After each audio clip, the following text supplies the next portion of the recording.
Very good evening everyone. मैं अरुण कुमार आप सभी का स्वागत करता हूं। आज हम लोग उसी टॉपिक को कंटिन्यू करते हैं। हम लोग स्टडी कर रहे थे प्रोनाउन के बारे में, तो आज हम लोग बात करेंगे केस के बारे में। अब केस की अगर मैं बात करूं तो केस एक बड़ा ही पॉपुलर वर्ड है।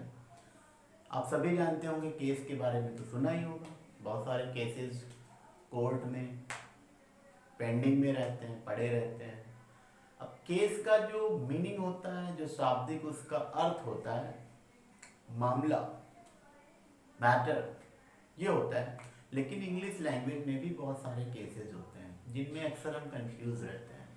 सो आज हम लोग उसी की कंफ्यूजन को दूर करने के लिए क्लास की स्टडी करते हैं। अब केस, जब मैं इंग्लिश ग्रामर की बात करता हूँ तो इंग्लिश ग्रामर में केस का मीनिंग क्या होता है? तो केस जो होता है एक प्रकार का रिलेशन होता है। जैसे आमतौर पर केसेस में रिलेशन होते हैं, किसी न किसी संबंध से कोई ना कोई जुड़ा होता है। वैसे अब मैंने बताया था आपको नाउन और प्रोनाउन के बारे में। इस दुनिया में मौजूद हर चीज नाउन है और नाउन की परछाई ही क्या है? प्रोनाउन है। तो केस इनका एक रिलेशन होता है, यानी जिसमें हम नाउन को यूज करते हैं किसी अन्य शब्द के लिए। अब उसको यूज कैसे करते हैं, उसकी कंडीशंस अलग अलग होती हैं, जिनको हम इंग्लिश में एक नाम देते हैं केस, और हिंदी में कहते हैं कारक। अब कारक को देखते हैं कैसे यूज करते हैं। अब जब हम कारक को पढ़ते, लेटर आप याद रखिएगा NOP।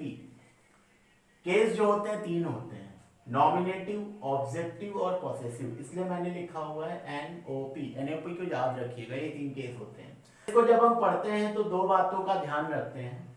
केस में दो चीजें होती हैं, जैसे कि हम नाउन और प्रोनाउन से रिलेटेड केसेस पढ़ते हैं तो नाउन में तो नाम आ जाता है और हम नाम की बात नहीं करेंगे, उसकी परछाई, शैडो, यानी प्रोनाउन की बात करेंगे।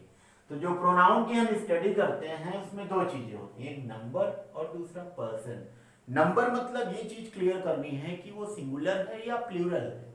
और दूसरी चीज पर्सन। पर्सन तीन होते हैं, फर्स्ट पर्सन, सेकंड पर्सन और थर्ड पर्सन। तो फर्स्ट पर्सन में आते हैं आई और वी, सेकंड में केवल यू आता है और थर्ड में ही, सी, इट, दे। ये तीन पर्सन हो गए। नंबर जो होते हैं, एक सिंगुलर नंबर होता है, प्लूरल नंबर। अब सिंगुलर नंबर वाले सब्जेक्ट कौन कौन है? ही, सी, इट, आई, यू। और प्लूरल नंबर में कौन कौन है? यू, वी, दे। अब देखिए यहाँ पर कंफ्यूज मत होइएगा, क्योंकि इंग्लिश ग्रामर में आपने देखा होगा आई और यू को प्लूरल की तरह यूज किया जाता है, लेकिन सिंगुलर का मतलब होता है एक। तो यू और आई एक लोग के लिए भी इस्तेमाल होता है, और यू जो होता है वो एक से ज्यादा के लिए भी यूज होता है। इसलिए मैंने यहाँ पर लिखा हुआ है इनको सिंगुलर में और प्लूरल में। अब देखते हैं टेबल केस की। जो केस की टेबल होती है उसमें वर्ड्स कैसे कैसे यूज होते हैं वो देखिए। केसेस तीन है, नॉमिनेटिव केस, ऑब्जेक्टिव केस और पॉसेसिव केस। और अपने पास चौथा है रिफ्लेक्सिव प्रोनाउन, जो कि बहुत ज्यादा यूज होता है ग्रामर में। अब इस तरफ देखिए, यहाँ पर तीन पर्सन लिखे हुए हैं, फर्स्ट पर्सन, सेकंड पर्सन और थर्ड पर्सन। तीन पर्सन हो गए। केसेस कितनी है? तीन है, नॉमिनेटिव, ऑब्जेक्टिव, पॉसेसिव।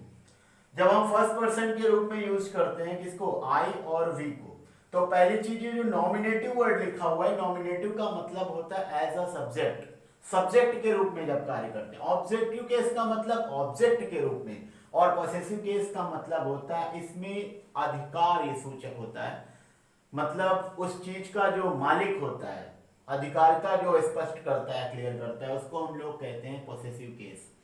अब नॉमिनेटिव केस में जितने भी वर्ड्स आएंगे, चाहे फर्स्ट पर्सन हो, सेकंड पर्सन हो या थर्ड पर्सन हो, वो सब्जेक्ट के रूप में होंगे या ऑब्जेक्ट के रूप में होंगे। तो आई और वी फर्स्ट पर्सन है, आई का ऑब्जेक्ट क्या होता है? मी, और उसकी पॉसेसिव केस दो होंगी, माई और माइन। जो पॉसेसिव केस होती है वो दो तरह की होती है, एक होता है एडजेक्टिव और एक होता है प्रोनाउन। पॉसेसिव एडजेक्टिव और पॉसेसिव प्रोनाउन। तो एडजेक्टिव क्या होगा? माई, और प्रोनाउन क्या होगा? माइन। वी का object us, possessive adjective our, और पॉसेसिव प्रोनाउन क्या होगा? आवर्स।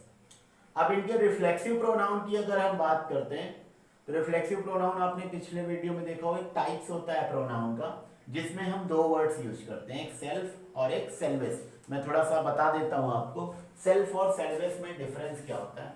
ये जो सेल्फ वर्ड होता है ये सिंगुलर के लिए यूज होता है, सिंगुलर नंबर के लिए, और जो सेल्वेस होता है ये प्लूरल के लिए यूज होता है। तो अगर हम सेल्फ ऐड करते हैं तो वो सिंगुलर है, जैसे सिंगुलर में ही, सी, इट, आई, यू, तो इनमें हमको क्या लगाना है? सेल्फ। प्लूरल में यू, वी, दे, तो इनमें क्या लगाना है? सेल्वेस। सिंपल सा। जैसे आई सिंगुलर में है तो माई सेल्फ देखिए लगा हुआ है।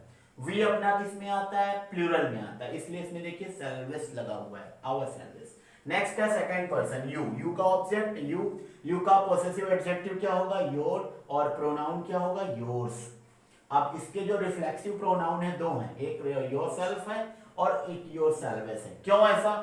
क्योंकि यहां पर देखिए यू जो है सिंगुलर नंबर में भी है और यू प्लूरल नंबर में भी है। क्यों?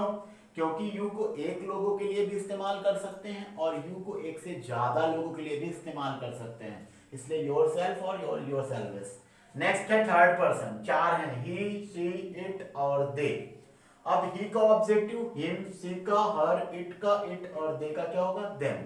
अब पोसेसिव केस की बात करते हैं तो पहले पोसेसिव एडजेक्टिव, ही का क्या होगा? हिज, सी का हर, इट का इट्स और दे का दियर। जब पोसेसिव प्रोनाउन की बात करते हैं तो ही का प्रोनाउन भी हिज होता है पोसेसिव, और सी का पोसेसिव प्रोनाउन हर्स, इट का नहीं होता है, दे का क्या होगा? दियर्स। अब इनके हम अगर रिफ्लेक्सिव प्रोनाउंस की बात करते हैं तो ही का जो रिफ्लेक्सिव प्रोनाउन होगा हिमसेल्फ। क्यों? क्योंकि ही सिंगुलर है इसलिए इसमें सेल्फ लगेगा। शी भी सिंगुलर है इसमें भी सेल्फ लगेगा, हर सेल्फ। इट भी सिंगुलर है इसलिए इसमें भी सेल्फ लगेगा, इट सेल्फ।